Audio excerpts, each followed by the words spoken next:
Hi hello, నేను మీ పార్వతి. ముఖ్యంగా ఈరోజు మీతో కొన్ని విషయాలు పంచుకోవాలనుకున్నాను.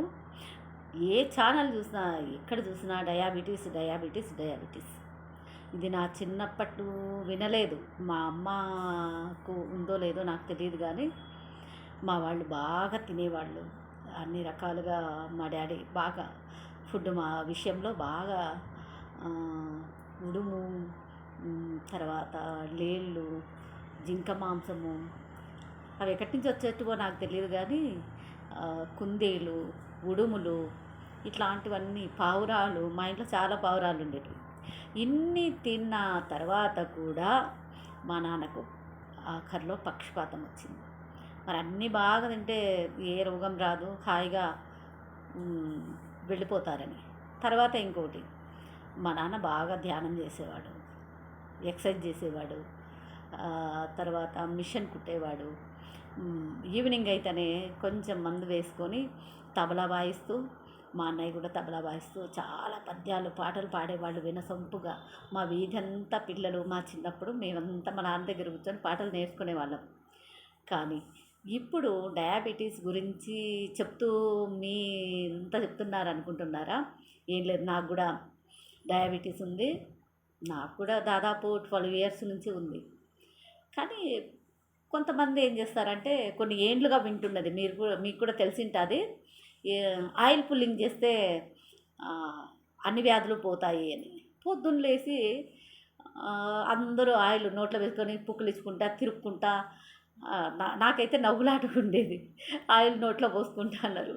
కానీ ఇంకొక ఆయనేమో ఆయిల్ తాగండి, తాగితే కొలెస్ట్రాల్ అంతా పోయి ఈ డయాబెటీస్ పోతుంది అన్నారు. ఆయిల్తో పాటుగా మరి చికెను తినండి, మటన్ తినండి, ఎగ్స్ తినండి బాగా అన్నారు.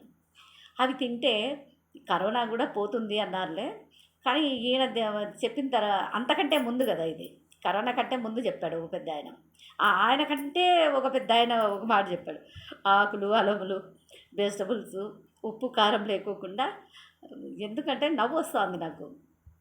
ఉప్పు కారం లేకోకుండా కొద్దిగా బాయిల్ చేసుకొని, లేకపోతే అన్నీ నానబెట్టుకొని పచ్చివే తినేసేయండి, ఆరోగ్యం బాగుంటుంది, ధ్యానం చేయండి అన్నారు.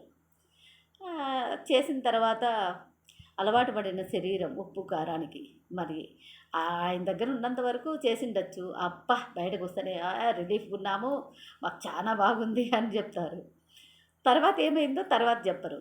ఆ తర్వాత ఇంకొక ఆయన ఆయిల్ తాగండి, మటన్ తినండి, చికెన్ తినండి, గుడ్లు తినండి అన్నాడు. తింటానే మనకేమో కానీ అక్కడ ఈ చికెను, మటను, గుడ్లకు సంబంధించి రేట్లు ఆకాశానికి పెరిగిపోయాయి. ఏదో 10, 20, 30 ఉన్నింది కిలో, 90 రూపాయలు, 100 రూపాయల దాకా వచ్చింది. అప్పుడు మటన్ అమాంతంగా 1000 రూపాయల వరకు వచ్చేసింది. సరే, ఆయన చెప్పాడు, మన వాళ్ళు మనం గుడ్డిగా పాటిస్తాం, ఎందుకంటే మనకు తొందరగా బాగైపోవాలా ఏ రోగం వచ్చినా.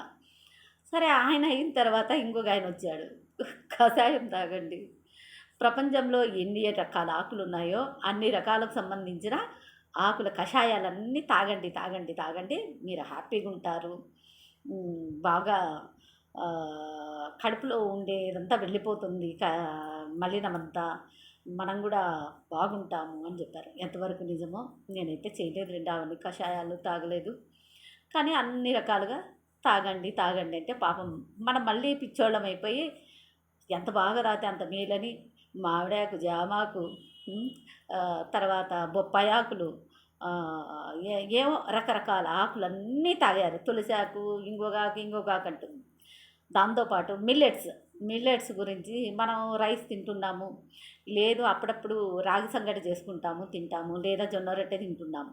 వీటితో పాటుగా ఊదలు, ఇంకుగా ఏదో అరికెలు, సాములు, కొర్రలు, ఇట్లాంటివన్నీ బయటికి వెలికి తీశాడు. ఆయనకేముందో మనకు తెలియదు. కానీ వాటికి కూడా ఆకాశానికి రెక్కలు వచ్చినట్టుగా వాటికి అమాంతంగా ధరలు పెరిగిపోయి ఈరోజు కొనాలంటే సామాన్యులు, ఒకప్పుడు అవన్నీ ఫ్రీగా దొరికేటివో, రైతుల దగ్గర తక్కువ రేటుకు దొరికేటివో ఉండేటివి. కానీ ఈ మధ్య రాగులు, సద్దలు, జొన్నలు కూడా విపరీతమైన రేట్లు పెరిగిపోయాయి. బియ్యం కంటే అవే రేటు ఎక్కువ ఉన్నాయి. కాబట్టి మన వాళ్ళు తెల్లవి 5 రకాలు తినొద్దండి అంటారు. సరే, బియ్యం తినొద్దు, చక్కెర తినొద్దు, రవ్వ తినొద్దు, ఇంకా రకరకాలుగా వైట్ కలర్‌లో ఉండేటివన్నీ మానేసేయండి అన్నారు. అన్నీ మానేస్తే తినడం అన్నీ మానేస్తాం. సరే, మానేసింది ఏం తినాలి? గడ్డి తింటామా? ఏం లేదు గదా! ఒక మనము రైస్‌కి అలవాటు పడ్డ ప్రాణం ఇది.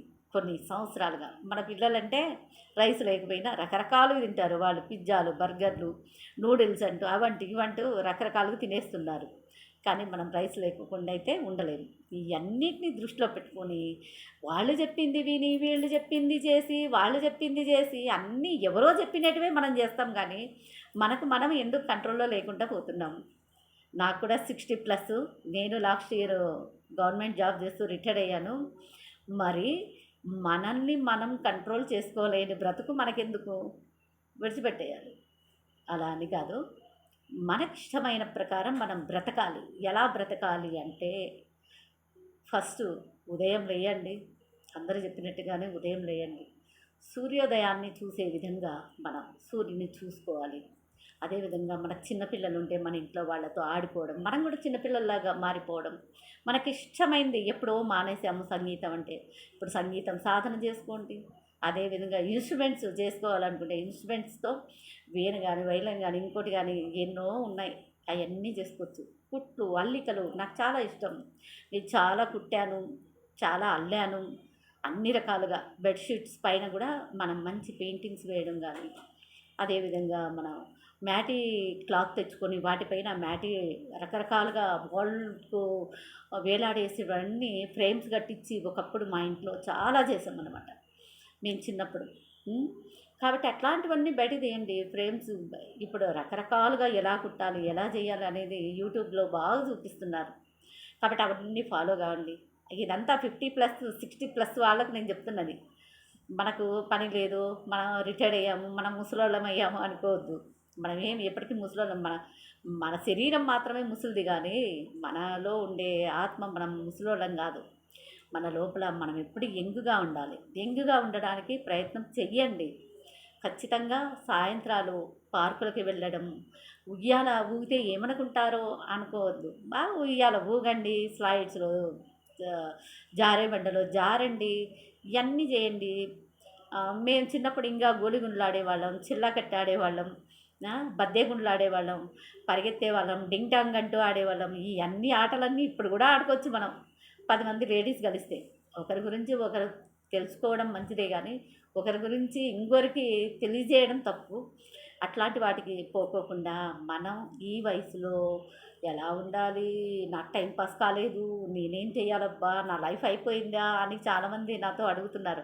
నువ్వు ఇంత బాగా ఎలా ఉండగలుగుతున్నావు అంటే ఇదే నా సీక్రెట్. నాకు చాలా ఇష్టం సంగీతం. మా అన్నయ్య గారు శ్రీనివాసరాయుడని ఆయన చాలా శ్రీవారి కోసము ఇట్లాంటి బుక్స్ పాటలన్నీ రాశాడు. మా అన్న చాలా పాటలు రాసి వెంకటేశ్వర స్వామికి అంకితం ఇచ్చారు. హనుమాన్ చాలీసా రాశాడు. అదేవిధంగా మా అన్నయ్య అదేవిధంగా అమ్మవారికి పాటలు రాశాడు. హనుమాన్ చాలీసా కూడా రాశాడు. హనుమాన్ చాలీసా ఆయన తెలుగులో అనువాదం చేశాడు. ఒకసారి చూపిస్తాను మీకు. అన్నయ్య ఇవన్నీ కూడా ఇప్పుడు నేను రిటైర్ అయిన తర్వాత ఇవన్నీ పరిశోధిస్తూ పాడుకుంటూ ఎలా పాడానని ట్రాక్ వింటూ చేస్తున్నాను. కాబట్టి సీనియర్ సిటిజన్స్ మేము అని యంగ్‌గా ఉండడానికి ప్రయత్నం చేయమని నేను చెప్తున్నాను. మీరు ఎవ్వరు శరీరానికే ముసలితనం గానీ మనకు గాదు. మనల్ని మనం కంట్రోల్‌లో ఉంచుకుంటే మన ఆరోగ్యం కంట్రోల్‌లో ఉంటాది. మనం హ్యాపీగా ఉంటాము. ఎవరి మాటలు వినాల్సిన అవసరం లేదు. మన మాటలు మనమే వినాలి. మనకు మనమే చెప్పుకోవాలి. మన ఆరోగ్యం మన చేతుల్లోనే పెట్టుకోవాలి. ఓకే. అందరూ పాటిస్తారని సంతోషంగా ఈ విషయాలన్నీ మీకు షేర్ చేస్తున్నాను. నేను మీ పార్వతి.